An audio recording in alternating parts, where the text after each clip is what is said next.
my 5-liter V8 from my BMW M5 S62. Are you guys all ready? I'm ready. Oh!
After gawking at the cleanliness and precision of this engine build, it was time to get the engine and the car prepared to install it.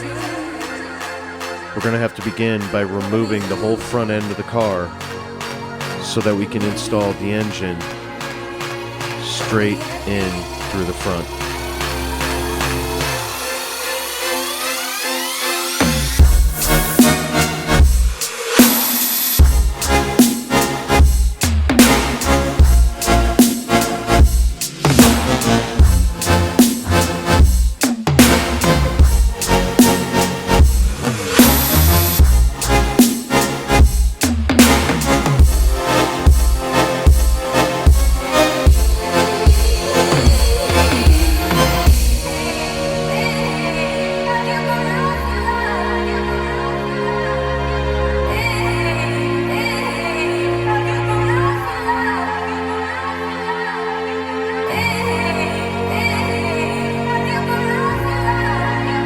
Throttle body nuts are a pain in the ass.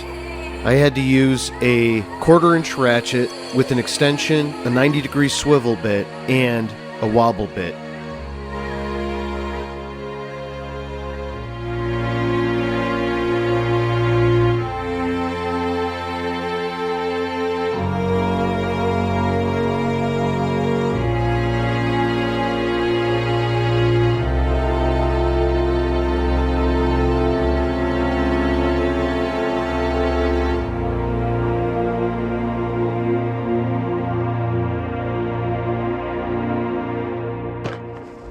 Time to do the clutch. Gonna clean it up with a little brake clean. Spray it off. Sorry, blow it off. Blow it. Blow, blow, blow. And then let's get her installed. I don't know if we discussed it before, but you're gonna want to break in that clutch as well. I am? Yeah. Shit. I think they usually say about 500 miles on a clutch. So once the motor's broken in, the clutch will be good. Gotcha, okay. So 500 miles for the motor as well? No, I do 1,000 on the motor. Gotcha.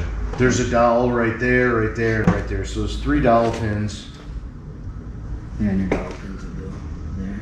What I'm installing the clutch on here is a Einhorn Industries Unicorn lightweight dual mass flywheel. It's actually the OEM factory dual mass flywheel lightened by 9 pounds, reducing the weight by 23%, and translating that to over a 50% reduction in rotating mass. The flywheel's already been installed, as you can see here, and I'm mating it to a OEM Luke clutch.